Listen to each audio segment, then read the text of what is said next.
Justice by mantra law. Take 2 revival beads in hand. Close his fingers over them. Think over those who'd been lost. Their souls were still in contract. It was unfortunate this only worked with demons. The beads crumbled to dust.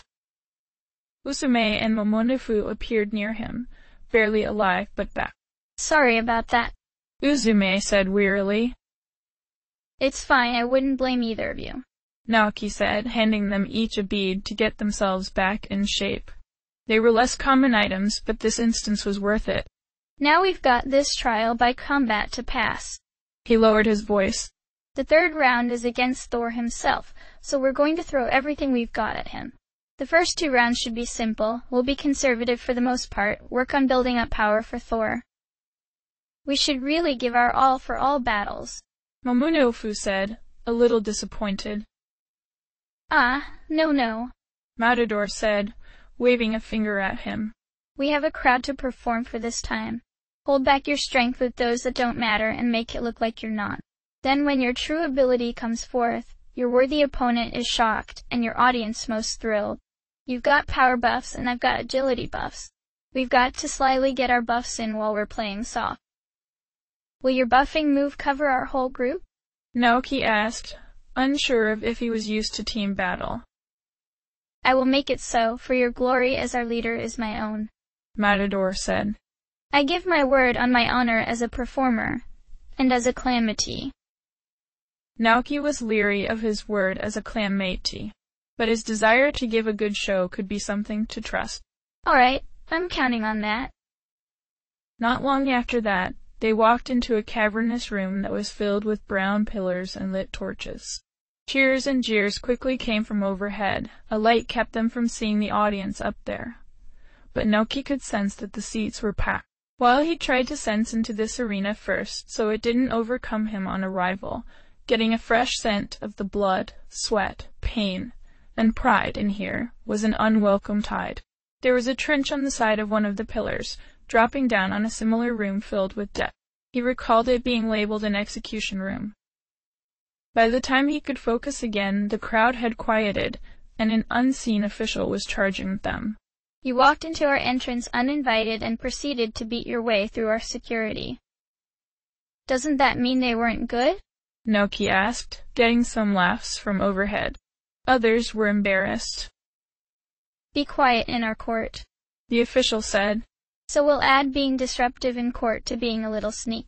And we have witnesses who say that you came from the direction of Ginza. You're probably a spy from the Nihilo organization, meant to break us up from within. My methods seem more akin to what you do than what they do, he said. There were some grunts in agreement. Well, the official was caught speechless. Naoki noticed that Thor was with him, whispering something. Well, that might be so, but it still doesn't excuse your intrusion when you're not one of us. That got a clamor from overhead. You're guilty as charged. If you want to prove your innocence, then destroy your executioners before they destroy you.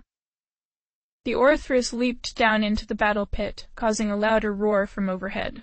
The large dog snapped both of his heads. Grrr, if I had been on guard duty, you wouldn't have gotten anywhere. Now you'll pay. Seeing as this beast had a typical pairing of a fire resistance and ice weakness, the Orthrus was nothing to worry about. Uzume and Momonofu held back to start up their buffs, while Naoki used Ice Breath against him. Some stroke of luck got the Orthrus frozen immediately, causing the cheers to turn into laughter. Of course, the mantra was most loyal to power.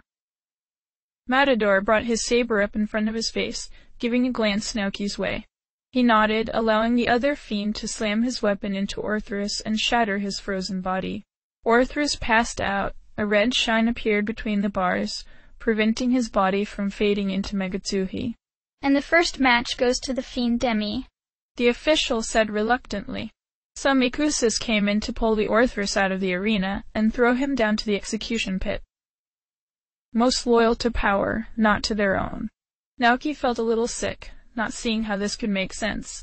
If they did this often, it was cutting down their own numbers along with any prisoners. Unless demon revival could happen without contracts, and passed away members simply returned to join once they were alive again. Even with revival, it was a cruel thing to do to yourself. A purple-skinned warrior woman came in next, wielding 2 swords. She had no armor aside from some gold bracers and was mostly naked. Then again, he was participating in the same manner. Don't think you're winning, because you won't last a moment against my blade, the Yukini said. She licked her lips, but it seemed more vicious than his own habit. Immediately, Uzume used a Mazio against her. As Matador reported, she also had a typical pairing of force resistance and electric weakness. Uzume had the same pattern, but the Yukini didn't have electrical spells to turn on them. Momonofu continued their buff building, and Noki was able to knock her out with a focused blow. And the second match goes to the Fiend Demi, the official said, still not impressed. But you're in for it now, because now you have to get past our second in command. Thor will strike you down. Thor appeared in a quiet flash of light, the air reverberating soundlessly. You have fallen to me before, you will fall to me again, he said, unconcerned about the battle. He clenched his open fist, gathering electricity. He was powerful, but his magic was less than his physical prowess. With that in mind, Naoki shifted Kamuto forward before focusing. At his side, Matador swung his red cape. The agility buff did not have the range Naoki would like, barely hitting Momonofu coming forward, and not setting on Uzume at all, even though she could have used it most for dodging lightning. But it went over himself and Matador at full ability. It reminded him of the scent of that egg incense, the wind before a storm. Naoki sidestepped right out of a lightning bolt and rushed for Thori. Having fought him before, the thunder god readied his hammer to knock him away. Kamuto helped him roll into the following swing and thrust his elbow backwards above Thor's left heel. He was hefty boots, but the attack broke through and crushed his tendons. Unbalanced with the weakened foot, Thor could only brace himself for a pincer strike from Matador and Momonofu. In defense, Thor made a burst of lightning shower over himself. Naoki stepped back to focus his power again, then punched into the back of his right knee. The feeling of storm winds wrapped around him as he jumped aside to avoid the giant falling on top of him. Overhead, a murmuring tension built up in their audience. They were expecting a curb stomping, but not from his side. Thor managed to see through Matador's cape tricks and knocked the skeleton into the bars with his hammer.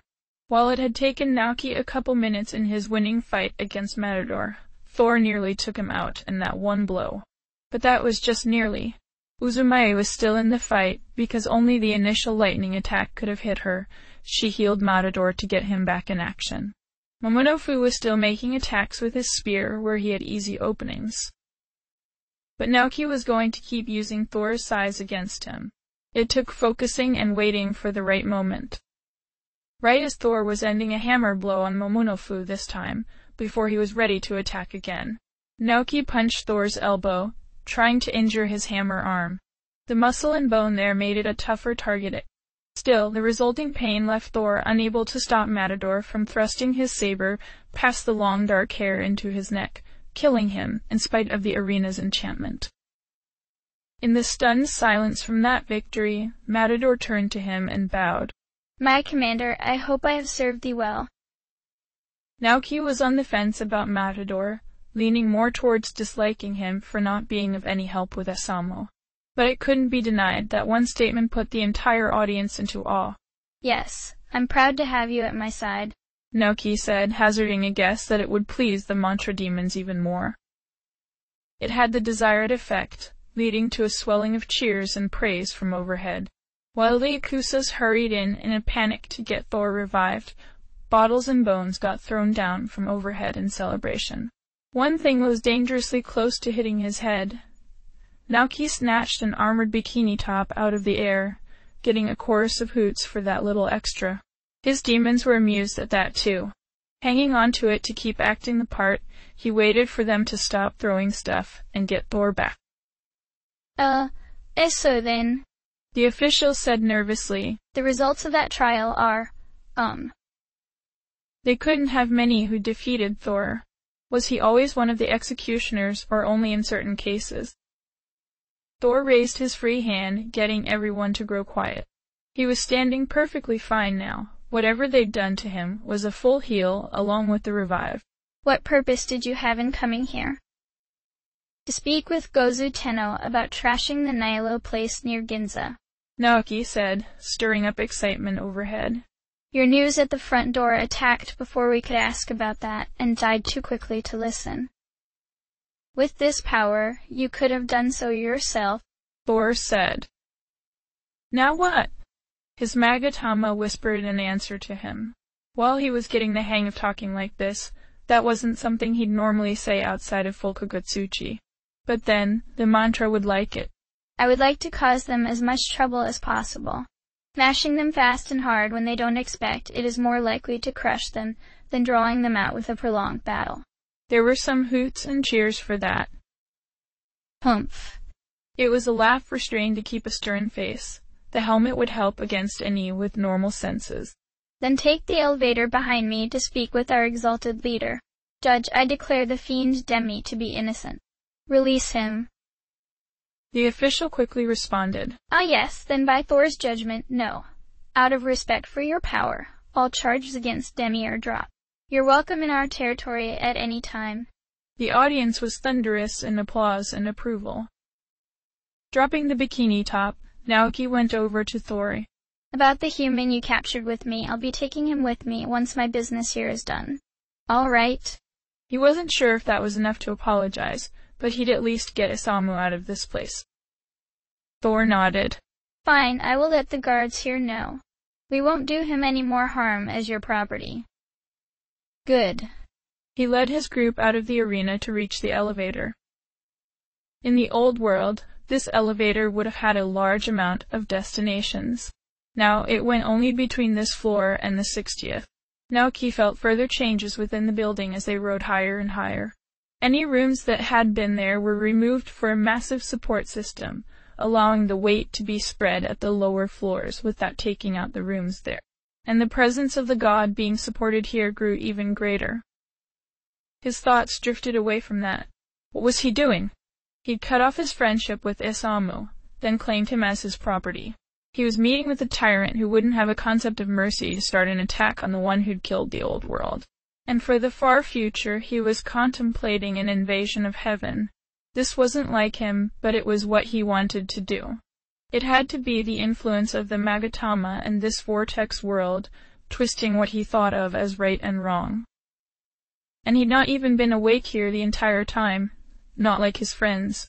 Chiaki took a ring from an unattended store just to boost her spirits, and Isamu seemed to be obsessing more than usual over Yuko in order to ignore the terrible events around them. Maybe it was just the sheer scale of everything, greater than any of them could deal with well. You need to adapt to this world and survive, Naoki. If you want to bring back the world as it was, we will do that. It's your choice. And there's also the choice to follow Lucifer's lead. They tried to whisper that part like they wanted, or were instructed, to not shove it in his face. But they knew that was ultimately their purpose, to mold him into what Lucifer wanted. They couldn't affect him as much as a normal demonic possession, if what Hijiri suggested was true. While the whole picture was beyond him, he was meant to make his own choices and take the consequences of them, such as what just happened with Isamu, even if it had been the influence of Kagutsuchi. He needed to find some way to better control himself in those conditions, that was clear. But how did he overcome his demon side while not blocking it out entirely? He did need the powers to do things here, or he'd be just like Isamu and Hijiri. Chiaki too. At the top of the area he felt a warning from his horn. One of the candelabrum holders was around. It couldn't be Gozu Tenno, right? He was a god, not a fiend. Matador, what other fiends are in this area? Naoki asked. I don't know where the others went, so I couldn't say. He replied. Forbidden to or genuinely ignorant. Eternity, dignity, and knowledge are here. Knowledge is closest, eternity is waiting at the ground level, and dignity comes and goes. Ah, if you can identify them that much, I could tell you who took them, Matador said. If you sense them in different locales, they have not yet won a challenge over each other. Eternity was taken by Daizuju. He's an old monk who defies death through rejection of worldly needs and desires. That doesn't sound very fiendish, Uzume said. Naoki nodded in agreement. Meanwhile, they stepped out onto the 60th floor, ending up outside the building. There was a brownstone walkway for the giant beings who dwelt here, but no protection from getting swept off the edge and falling straight to the ground. Although, that had the slight fortune of giving him less to sense before he could move on. The pervasive presence of Gozu Tenno also helped that. Matador chuckled darkly. Perhaps, but you ought to have seen the amount of suffering from those who tried to follow his lead. All in the name of spiritual enlightenment, they let themselves waste away. Perhaps a few did find what they were looking for. Others learned why it is foolish for an ordinary being to deny basic needs and push faith past its limits. And what of the other two? Naoki said, leading them towards a lengthy staircase that wrapped around the outside of the skyscraper. Dignity was taken by Hellbiker, who was the youngest fiend until you came along. Okay, well, aside from Chemtrail, but Chemtrail is completely mad, and I don't know why he was chosen. I must admit that I'm not that old either in this company. I've been around for a few centuries, but our elders like Daizuju have been around for many more, even thousands of years. Anyhow, Hellbiker was born of a legacy of violence and pride among the rebels who ride motorcycles. He uses his as a weapon with reckless abandon, so I think you two might get along. Because he'd fought Matador recklessly? We'll see about that. And although I know what took the candelabrum of knowledge, I don't actually know much about them, Matador said. What do you mean by what took it rather than who? Naoki asked, looking to him. Matador shrugged. It was some outsider. Within the Amala universe, many possibilities arise. Beings that could not exist in one world exist in others. The outsider who has knowledge is precisely that. They belong to a world where I couldn't, so I know little about them. Lucifer seemed impressed when this outsider wandered in, so honored them with our title while they're traveling Amala. They did agree to stick around while they had the candelabrum. It was surprising that they let an outsider into this game. Naoki kept alert, but whoever it was did not approach. Good. He wanted to get his business with the mantra done with before dealing with the other fiends. They walked around the building in ascent, finally reaching a massive door high above the elevator they'd entered from. It slid aside, welcoming them into the abode of Gozu Tenno. As they walked through, it was obvious that this space had been remade for the god. No space meant for humans would be built this way. The crackle of the largest torches yet filled the room, reflected off pools of dark water on the sides. A giant throne took up much of the floor, and the giant who filled it loomed over all in the area. With the fierce visage of a pagan god, there was no question that he was the strongest here, even if he never left his throne. Kashima Naoki.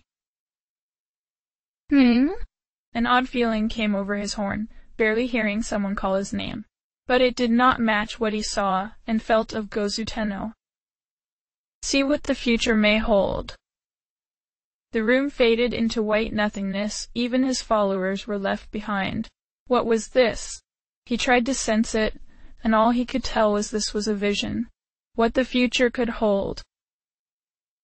There was a temple much like this place, its pillars opening up at strategic angles to shine light upon the honored god. Humans were tending to him. Their faces were bound with plain white masks, and their bodies had red chains crossed over their chests. At Gozu Tenno's feet, there was a one human clothed entirely in white robes and red chains. Her legs were crushed so completely that she was stuck there for life. The god contemplated an ongoing war with the neighboring god, contentedly thinking over how to arrange the next battle in his favor. A group of priests and prisoners came in. The priests only had a single red chain as a belt, while the prisoners were bound so tight that they struggled to move. There was fear and awe in all humans here. It was a respect born of being able to do nothing against the one that ruled over them. O exalted one, we have brought the ones wagered with in today's gladiator matches. One of the priests said with a practiced detachment. Another brought forward 3 of the prisoners. These were those bound to the losers, to be offered to thee. Gozu Tenno's eyes flared up like the fires around him. You have chosen to align yourselves with the weak when you could not fight yourselves. Humph! You are miserable beasts that do not belong in my kingdom of the strong. Your souls will be put to a better use. The three didn't even try to run as bloody vines grew around them. They were terrified but had already given up on life. Arm-length thorns erupted out of the vines, piercing the sacrifices over their whole bodies. While their blood streamed down onto the floor, it took some time for them to die. While that was happening, the priest brought forward the one to survive. And this is the one bound to the winner. Although the audience was not satisfied with the mat. The one who lost to the winning gladiator was a favorite of theirs. The victory is being investigated. Is that so? The air turned heavy with disapproval. A victory attained with underhanded means is nothing to be proud of. Therefore, you, as his wager, are worth nothing. You will not ascend to those trained to fight for our glory. You will descend to the life of a slave. Take him away to the auction house. As you ask, O exalted one, the lead priest said, giving a low bow. In our world, humans face ceaseless challenges to polish their souls. Gozu mused as Naoki's vision faded to white again. Once you shine brilliantly enough to please me, you shall know the true glory that comes with fighting for victory. The Mantra Kingdom was the one that formulated our world. No matter how many rise to challenge us, and there will always be someone, we will be forever victorious. In this way, the world will forever thrive. This is the world that Mantra would build. Will you allow it? He didn't want to. Naoki's vision returned to the present. No one around him seemingly noticed that his mind hadn't been there. Immediately, his eyes were drawn to someone at the feet of Gozu, a mannequin with broken legs, hidden within an overly large white robe and red chain. She introduced the god to them with a dramatic proclamation, her voice bizarrely steady compared to the way her body quaked. Well met, champions of our arena, Gozu said proudly. I offer you a gift in recognition of your intelligent use of power, a reflection of my own. A red orb appeared in the air close to Naoki. A white form was curled up inside. Wait, wasn't that Magatama? He'd not sensed Murakumo in this area. Then again, Gozu presence would dominate any place he existed. The Magatama did not move while it was within the orb. If he could hold himself back, he should be aware for the whole conversation. Thank you. Much more power could be yours, should you choose to join us. My subordinates have located a few of these, but none could make use of them. I have been watching for the one who could, seeing great promise in their method of enhancement. It seems I was not wrong, given the human shell you began with. What do you say? Ally with me, and any of my followers could be yours, along with what of these insects we have discovered. That was tempting. Gozu probably realized that he already had Narukami, but Gaia was definitely in their possession. What others did they hold outside of their headquarters? However, Naoki didn't want to see that future vision come about. Even without that, the way they treated mannequins was enough for him to distrust them. Did he have it in him to double-cross Mantra? He didn't think so. I want to ally with you for the moment, only for my own goals. I may not bother you afterward, but I will certainly not join you. While the god's eyes flared up, the atmosphere didn't become oppressive. Humph, that's a pity. But I will respect such a bold sentiment. I heard what you wish out of us to attack Nihailo's headquarters in Ginza. He laughed. Of course, I would be glad to join another on such an enterprise. Nihilo says they want a world of pure serenity, but what they mean to do is erase all passions and render everyone equal cogs in a global machine that does nothing. It is far too absurd to allow to come about. I will gather my forces and send them through the great underpass. Once we emerge, we will swiftly break down their defenses and destroy them once and for all. Through the underpass? The mannequins there should be warned. Hopefully gathering all of the Mantra troops took enough time for his group to reach them. With the deal made, Naoki and his group left. The elevator seemed like the most suitable point to burst this bubble and ingest Murakuma. Since it was sluggish from being held captive, there was little disruption as it connected to the others. There was a moment where everything looked green and his head whirled in dizziness, but that cleared by the time they could exit the elevator. His horn warned him of the presence of the candelabrum of knowledge again, now on the 3rd floor. Whoever this was definitely didn't want to stay in place. I feel they're close, Naoki said. The outsider fiend? Matador asked.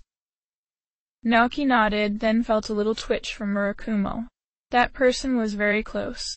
Following his sense, Naoki looked up towards the high ceiling. There was a shadow that didn't seem right, not in this place of straight lines and rigid forms.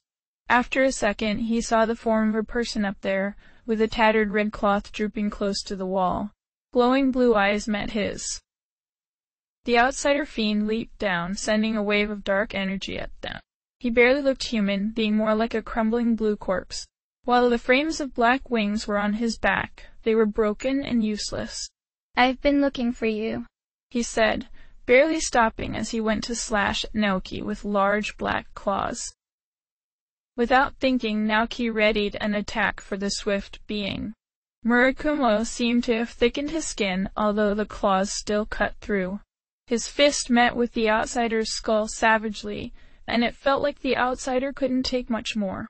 Trying to protect him, Momonofu barged in before the outsider could strike again. Naoki decided to keep close to his follower, inside his spear's reach. Uzume backed off while Matador swung his cape to match the outsider's speed. The outsider batted Momonofu's spear aside and nearly gave Naoki a good opening to punch through. He swept his hand in a peculiar fashion, and then wasn't there physically. What was that? Just a hit and run? Matador asked in disgust. No, Naoki said, pulling on Momonofu's arm. The outsider couldn't be seen, but Naoki could still sense him there. He emerged at full health as Momonofu was turning in response, tearing through the demon's armor. With both him and Momonofu resistant to physical attacks, it was clear that this outsider was far stronger than he appeared to be. Matador stepped in to pierce the outsider through with his phantom sabers, knocking a large amount of energy out of him. The outsider then punched right through Matador's coat, tore half of it off, and used a spell like Life Drain. Will-o-wisps sometimes had that, draining the health and magic of their target. While it seemed the same, it was able to destroy Matador and restore the outsider completely.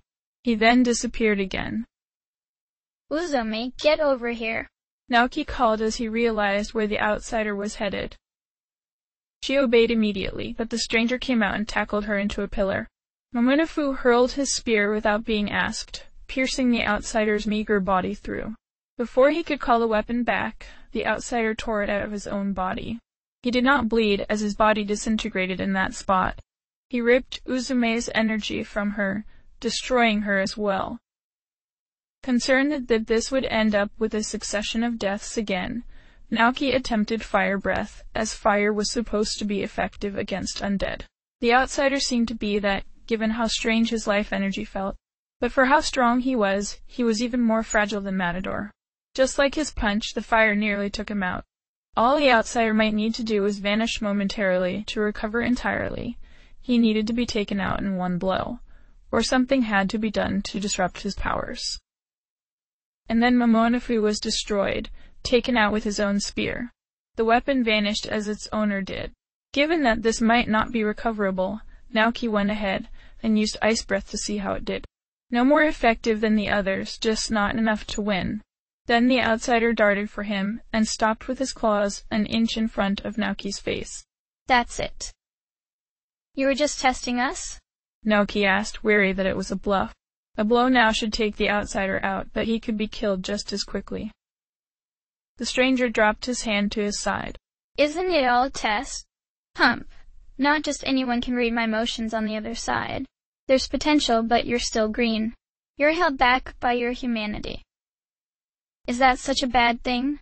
Demons wouldn't agree, so what about him? You might have a point, he admitted. If you want to return your world to the way it was, I have no complaint against it. Even so, it might not be a bad idea to build the power you have now within the labyrinth. Your enemy to restoration won't be defeated easily. But if you become willing to take an even darker path, you had best know as much as you can about why it exists. I'm trying to find that out myself.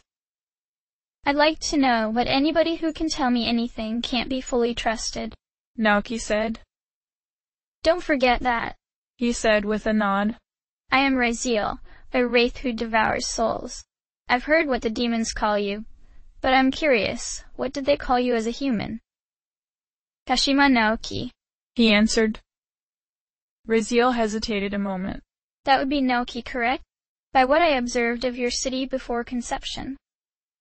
It was a more familiar usage than he'd usually take with someone he'd just met, but there was still a kinship in both of them being named fiends. Yes, that works. Good, in case we meet again, he said, waving his arm again. He vanished from sight and soon was gone entirely from the building. While now his followers were all knocked out, Naoki decided that he'd fetch Isamu, stop by the Fountain of Life on their way to the terminal, and then leave him there to figure out what he could more reasonably do.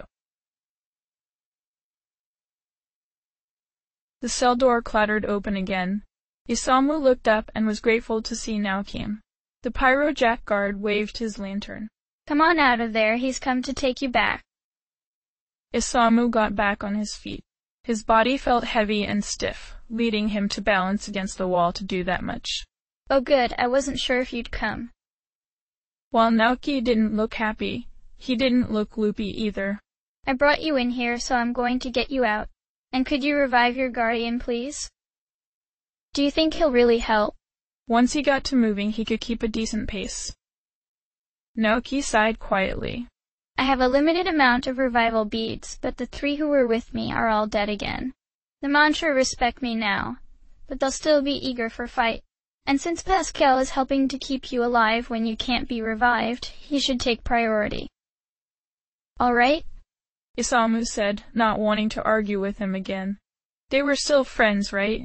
Naoki did help show him how the healing items worked. Pascal whimpered upon being brought back, his ears under the armor held down in penance. But he didn't say anything as they left. As they walked back to the elevator, the mantra demons kept their distance and watched. They were in awe of Naoki. Isamu was just incidental to them. What would it take for them to respect him too? While his group was unconscious, Naoki sent them to the basement instead of the ground floor with the exits. There's just one more thing to take care of, he said. What's that? Can't say while we're here, he said quietly. Down in the basement, they found another prison watched over by a new on a raised dais. It told them not to do anything funny. Naoki didn't let it bother him and took a look around the prison. While there were a few demons like a succubus down here, it was mostly the odd mannequins being held here. They looked like imitations of humans rather than actual humans, rather poor imitations at that. At the end of one hall, there was a huge door with a bar of those chessboard squares across it. Naoki gripped the bar and tugged at it. The lines on his horn raced faster, gleaming for a moment. I don't have the raw strength to just pull it open, but then neither should most of the mantra, he said quietly. Not even the Oni? Isamu asked. When he shook his head, Isamu tried to find something about it himself. Kinda useless to have a door most people can't use. Could be that it's a safe past here, he mused. Not useful to most of them or to those who wanted to know. Naoki tugged at the bar again, then touched a line between squares. Unless there's actually a trick to it. You should know this kind of puzzle. Really? He touched part of the bar and found that there was a hairline crack there. It could be one of those puzzle box type constructions. Seems like one of those where you have to take the pieces out in the right order. How many pieces is it made of? Once Naoki told him how many pieces there were and what their shapes were, it wasn't hard to figure out. With the pieces taken out, the door no longer needed only strength to open. It didn't open to much, just a small room that might be usable as a safe. But there wasn't much in there. Aha, this is where they had Gia, Naoki said, dropping down to pick up something off the floor. Isamu only got a glimpse of something white and squirming before he swallowed it. Did you have to do that? Isamu said, trying not to show just how much that grossed him out. Yes, he said. I need a moment to adjust. Can you put the puzzle door back in place? Sure. He would prove they could be good friends still. End of chapter.